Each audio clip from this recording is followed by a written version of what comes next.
Bismillahirrahmanirrahim. Welcome to the new discussion on the string equation. Now, this string equation is very interesting uh, because it is connecting. On one side, we have a mechanical system. In simple terms, what's happening here is you have a mechanical system, okay, mechanical power or energy. And then on the other side, we have some electrical parameters. Okay, so we have some, one way is the mechanical parameters, and on the other side we have electrical parameters. And the string equation is a key equation that helps us to understand the stability. So this is an equation relating the rotational masses. Here comes the mechanical thing, rotational masses, and there might be some turbine behind this rotation. To the generator's electrical. On the other side, we have a generator. So we have some mechanical movement on one side, mechanical movement, and on the other side, we have some electrical generator. Okay. Now, this J is very interesting and important. It is the total moment of inertia of the rotor, of the masses. So basically what happens is, if this is large enough, think about just like a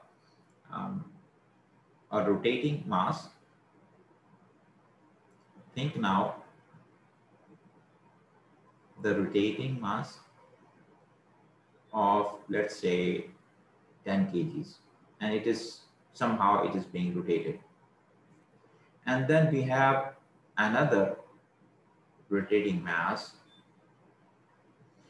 okay, and that is basically, you can think about a cylindrical one, yeah. And then think about it, for example, this is 100 kgs and so on. So the in terms of inertia, if I ask you to stop this one, stop or move this mass, and then stop or move this one, okay, so this will be having some kind of a very high inertia. And when it is rotating, let's say at a frequency, then that frequency, that frequency should be in omega m, mechanical frequency. So the frequency is, if the both of them rotate at the same frequency, stopping will be difficult for this one with the high mass or high moment of inertia. So when a mass starts rotating or in motion, okay, it has some kind of inertia. And because of the motion, we usually have something called J, which is basically representing the energy inside this heavy mass. So energy of this one is relatively low, and energy of this one is relatively high, much higher. Okay, so, and the same goes for the inertia. So basically, moment of inertia is a kind of a measure of the energy that this mass has. So J is very important term. I just wanted to highlight that J is very important here. So J is the total moment of inertia of the rotor masses. It's all about movement. We are not talking about anything like static. So all the string equation will talk about and discuss about the movement when the thing is in movement, okay, rotating. So the first J is very important here. The second thing is about the theta m. What is theta m? Theta m is basically the angular displacement of the rotor with respect to a stationary axis. Of course, when we study, we have to make some kind of axis, okay, relative axis. So mechanical radius, okay, then it will start rotating, and then we will say, okay, it rotates one time per one revolution. How many degrees it rotates for the rotation, for the speed, basically. Okay, so it's mechanical angular displacement theta m. Okay, m we have to use to specify that this is the mechanical parameter, because we are going to treat now the equations in which we will have both the mechanical parameters as well as the electrical parameters. So it is very important to distinguish with the subscript like m. So theta m is done. So we are done with the J. We know, okay, what is theta m? Theta m is the angular displacement of the rotor. T is the time, and it is same for both electrical and mechanical. It is the real time, okay, in which we actually measure the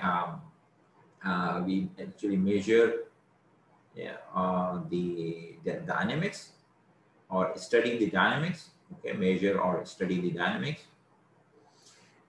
Theta m is another mechanical term, and this is the mechanical or shaft torque. Of course, when something is moving in a straight direction, it has force. When you have something not moving in a straight direction, but it is on the same spot but rotating, pivoted, has some rotation, in that case the force becomes like a torque.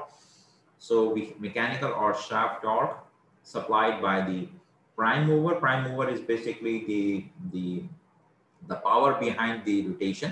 Prime mover is the power behind the rotation. You can say power behind the rotation. Okay, prime mover. So mechanical or shaft torque supplied by the prime mover, less rotational losses. So currently it is rotational losses is being ignored. For example, there are some rotational losses we might discuss if it comes into our equations. Then we have the electrical parameters, TE, electrical or electromagnetic torque. We call it electrical torque, but basically when we call it electromagnetic torque, it means you are more descriptive and you are referring it that electromagnetism was the cause of this rotation. Okay, so TA is the net accelerating torque in case we have some difference between the two rotations, then your the motor will have some acceleration. So for example, initially the motor is stopped. So when you supply, for example, electric energy to a motor, the motor will start will have the high electrical torque, and the mechanical torque will be less, and gradually it will increase, and then the mechanical torque will so there is a TA until Tm and Te will be equal. Similar goes for the generators. Initially the Tm is high and Te is less.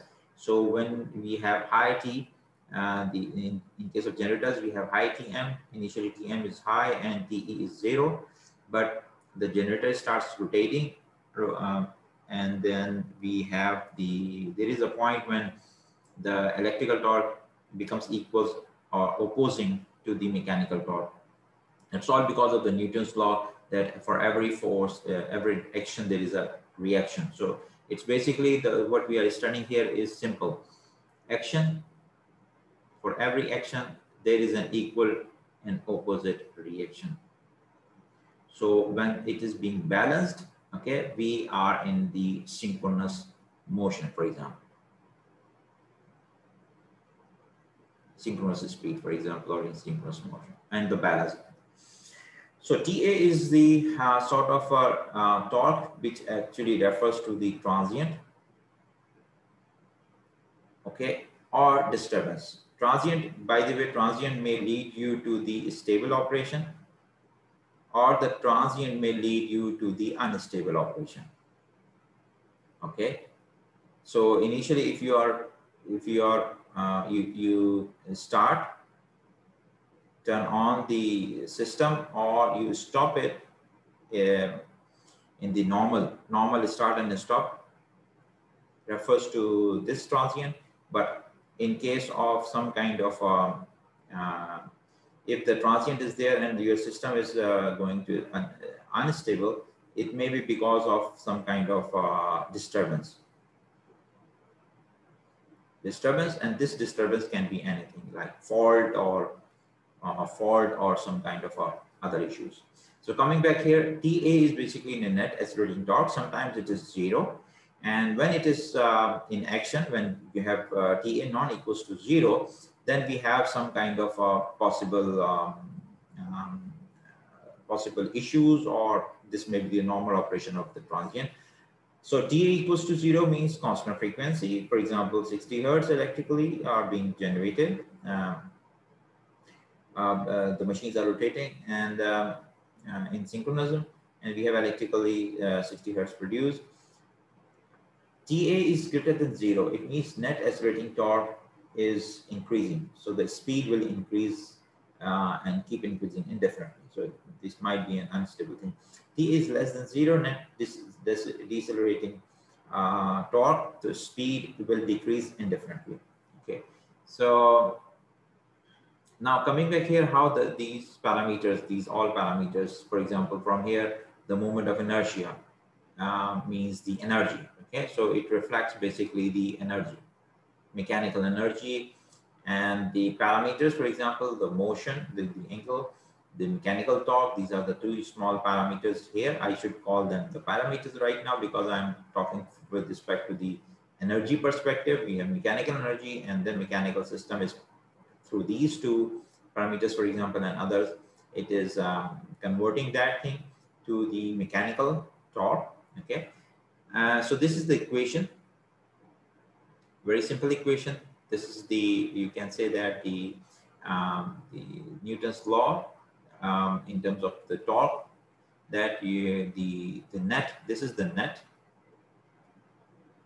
and we have the force, applied force, and we have the reactive force from here in case of generator. Okay, right. So going to the next one. So this is basic theme of this string equation. It's very important. Now let's define the mechanical theta m equals to the omega sm times t plus delta m. It looks to you that this is a constant and time, so this is varying part. So this may be a constant part, and this may be like a constant part. Okay, I'm not saying this is constant. I'm saying looks constant, and this looks time varying. Why? Because of this t. Now Sm is basically synchronous speed. Synchronous speed means this should be constant. So this should be constant. Okay, synchronous speed of the machine in the mechanical radians per second. So mechanical radians per second. This is, and multiplied with the time t. So even if it is constant, so even if this is constant, okay, omega sm is not constant. Omega sm times t is varying, okay, or steadily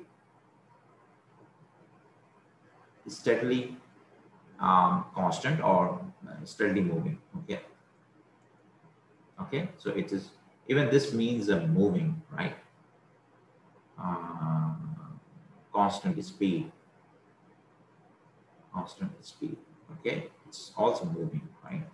So it is rotating, and the synchronous speed delta m, the angular speed displacement of the rotor from the synchronously rotating reference in the mechanical.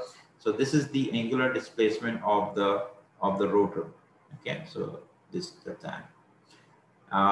Okay, so we have one thing which is speed, and the other thing is displacement, right? Okay.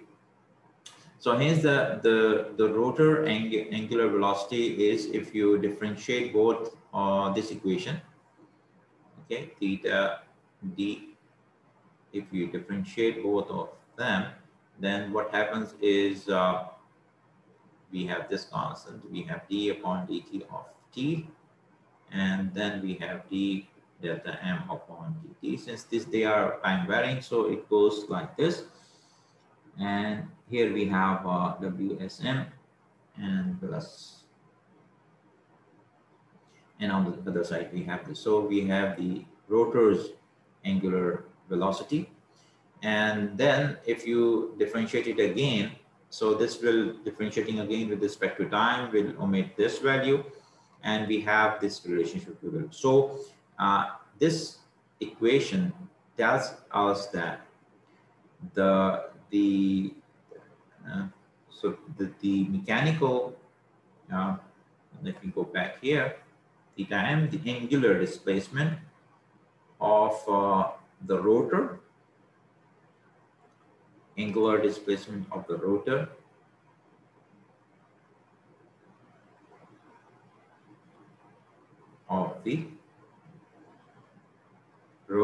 okay, and the angular displacement of the rotor from the synchronously rotating reference in mechanical radians. So basically this is also the angular displacement of rotor. So what is the difference between these two? I go back here. You see here, this is the angular displacement of the rotor, okay? And here also we have the angular displacement of the rotor, right? Now, with respect to, this is the stationary, the changes here, the stationary axis in the mechanical radians. Okay, so this is the fixed. If this is the rotor is moving and we have some kind of axis here, X, Y, Z. So if we have some kind of a, and here we have from the synchronously rotating reference in the mechanical.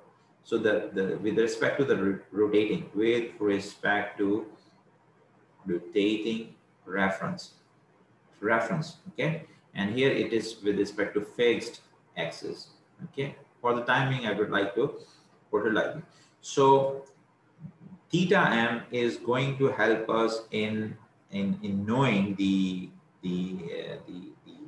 this is the with reference to the rotating axis. Okay, so both actually refer to the angular displacement, but in different axes.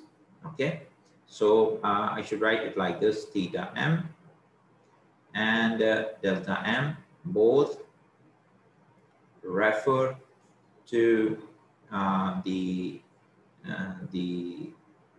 angular displacement, but in different or with respect to different axes.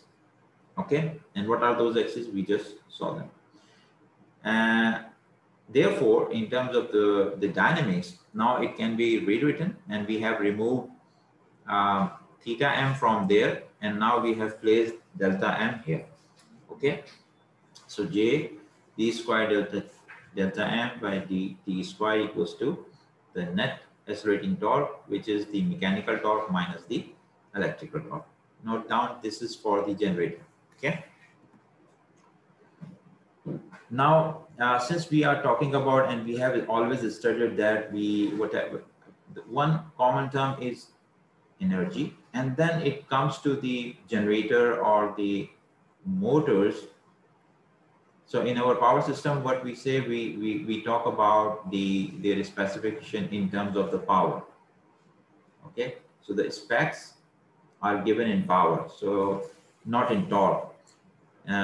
So it's better to remove and bring the torque equation here. So now we will work on the right hand side and figure out how we can bring the power. So just recall the basic equation. Power is basically nothing but the torque times the speed. So let's multiply both sides with the synchronous speed. So from here, if I multiply W synchronous speed here, okay, if you multiply Wm here on both sides, what we're gonna have here is JWm, and then this will be TMWm, okay, and the same goes for the PE. So the angular moment of the rotor. Okay, now JWm is basically the an inertial constant of the machine, okay, where the moment of inertia and its speed is multiplied, and we have this inertial constant of the machine, m, and we have the PM and we have the PE here. So now that assume we assume machine rotor speed does not vary greatly from the synchronous speed. Now to account for the friction torques or eddy current losses, we sometimes have introduced, as I told you, sometimes we have to have some kind of the details. So to add, these are like we are going to add some more details, add more details. So when we add more details like the friction losses or deceleration torque or dampers, so we can add. So this is the added detail in this swing equation. Okay, damping dA. We will use it in the next equations of the model. Here is some kind of more discussion about the relation between the electrical radiance and electrical and mechanical, delta T and delta M, and it heavily depends upon the number of poles. So for example, this is the basic relationship. So that delta T is equals to the number of poles divided by 2 times delta M. So if P equals to 2, we will have the same delta will be equals to delta M. So for our discussion, we will try to keep 2 pole machines for our discussion. Okay. I will skip this part right now, okay, for the time being, and we will come back to this when we discuss about the I think power per unit system. So in terms of electrical angles, we have this this equation, and this equation is called the swing equation.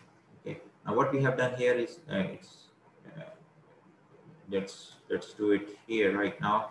We have H, stored kinetic energy at the synchronous speed, and the generator rating.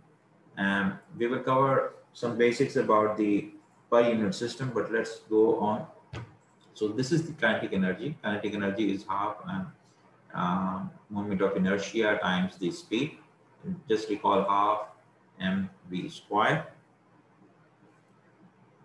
Let's see what happens here.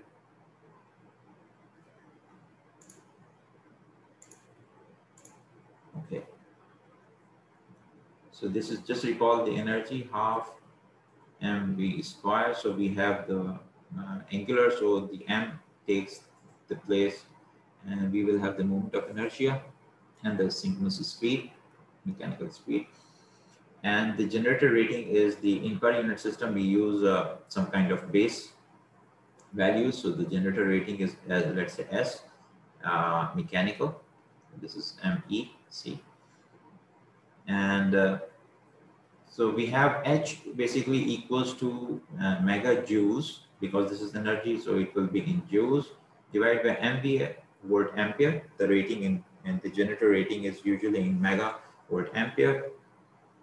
And this H is basically called the H constant of the machine. Okay, so H constant basically refers to the mechanical energy with respect to, or normalized with respect to, the generator rating. Okay, and the unit is seconds. We use H because it falls within the fairly narrow range. It's only because of the numerical value.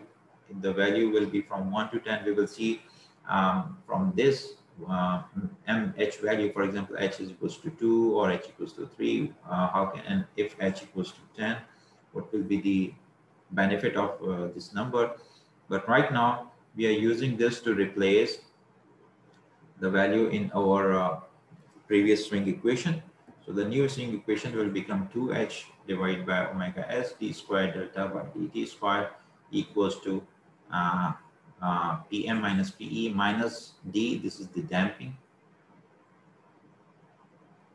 and the first order rate of change of the delta. So this is called swing equation.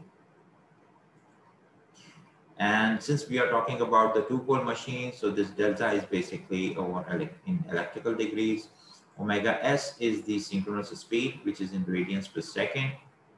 Now, since this is a second order system, second order equation, so what we can do here is we can replace this second order equation by these two first order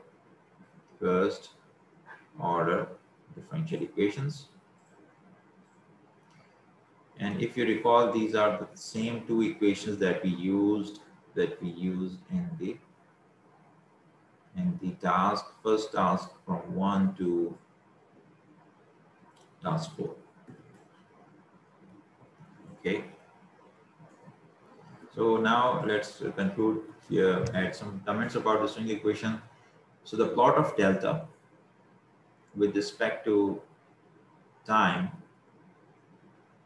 this plot will be called swing curve. Okay. And the stability of the power system can be determined from the plot of the swing curves of all the machines, because we will be working with the multi-machine system. We will have multiple generators, synchronous motors, and others. So we will see how we will be plotting delta 1, delta 2, and delta 3 to know at the same time we can plot, and we can have some analysis of individual deltas to figure out overall stability of the system. This is one point, very important point, and we will do some example on this as well. The second point is about the mechanical input power, PM, which is usually considered as a constant, but in task 1, if you remember, we actually use this PM to show to show the disturbance from the mechanical side or the input side, mechanical or the input side. Okay, this is what we discussed, but usually mechanical input power, PVM, in the second equation is considered constant. Because the conditions in the electrical network can be expected to change before the control governor can cause the turbine to react, because this is a very slow dynamics. Okay, and on the electrical side, slow dynamics in mechanical system, while we have some very quick and fast response from electrical controls. Okay, since we are exploring, so we will have some interesting cases. The third is if the PA is 0. PA is 0 means there is no accelerating power. In that case, the mechanical power and electrical power are same or equal. So this is like Newton's law. There is a action, mechanical action, and there is an opposite reaction. Okay. So basically, reaction is your PE. Okay, and this action is from the mechanical side. So the machine actually operates at the synchronous steady state, synchronous speed. This is what the most stable condition is. Right.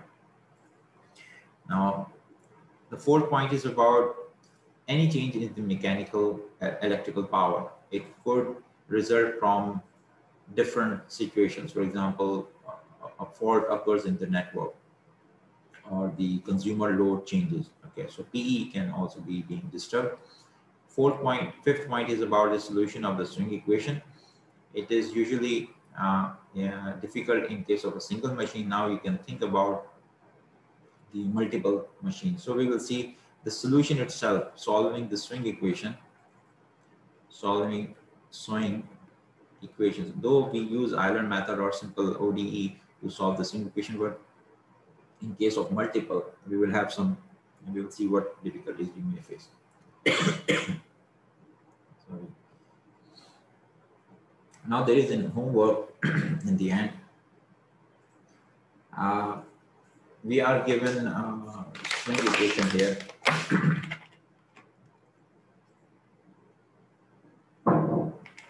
So in this, let's consider the electromechanical swing equation, and we have a second order system swing equation here, and the values are given. For example, h is equals to 2 seconds, and the mechanical power is in per unit, 0.8 per unit, and then the maximum power is 2, and the frequency is 60 hertz. Now, assume that we use a term disturbance as an added disturbance here, plus disturbance written here has, and this value is 0.1 per unit for a duration of 2 seconds. So the disturbance you have to introduce is like this: from 0 to 0.2 seconds. You have to introduce an amount of 0.1 disturbance here, and then it vanishes after 0.2. So now the task is you are given this second order differential equation. Second order differential equation as a swing equation here. Okay, we have mechanical electrical parameters given. Try to use the MATLAB ODE, or even you can use some kind of I encourage if you use some kind of a Python script, make some single script for this one to solve this equation, and you need to plot the delta and omega. So go back to the previous slide. This one. So try to use these two equations, because here you have one state. For example, x1 is delta. This is state number one, and then you have x2 omega, which is your state number 2. You can give any name to them, but divide this, and you should be able to plot delta and omega in this case of disturbance. Okay, and you need to solve it for up to 4 seconds. So what I require you is, you should have time, and this is the delta of t from 0, 1, 2, 3, 4 up to 4 seconds. Okay, what kind of curve do you have here? And the same goes for the time and this omega of t from 0, 1, 2, 3, 4, 4 seconds, and what kind of curve you are going to have it here. Okay, so 4 seconds. So the step number 1 is about, so how to solve this one. Now there are some tips. These are the 2 tips which I have shown here. The step number 1 is bring the ODE into the first order ODEs, and second, they calculate the initial conditions. Whenever you work with the ODEs, always go and figure out the initial conditions. X1 of G, for example, what is delta 1 of G? Sorry, not delta 0. What is this one? And x2 of C, omega of 0, what is this value? So I have another slide on the solution to give you an idea. The first step is about bringing the ODEs into the first order ODE. Okay, so here you have the first and these 2 equations, and then second step is to calculate the initial conditions. To calculate the initial conditions, you have to put this value to 0 and this value to 0, and then solve. Okay, so this is how you are going to, this is the first one, you put this 0 and you figure out, okay, omega t equals to 0 will be equals to omega naught. You just calculate the omega naught value, 2 pi r. And similarly, when you put the second equate to 0, you will have delta t equals to this value. Okay, so thank you very much. I hope to see you. I will upload the assignment on the LMS, and please submit it when you finish. Thank you very much.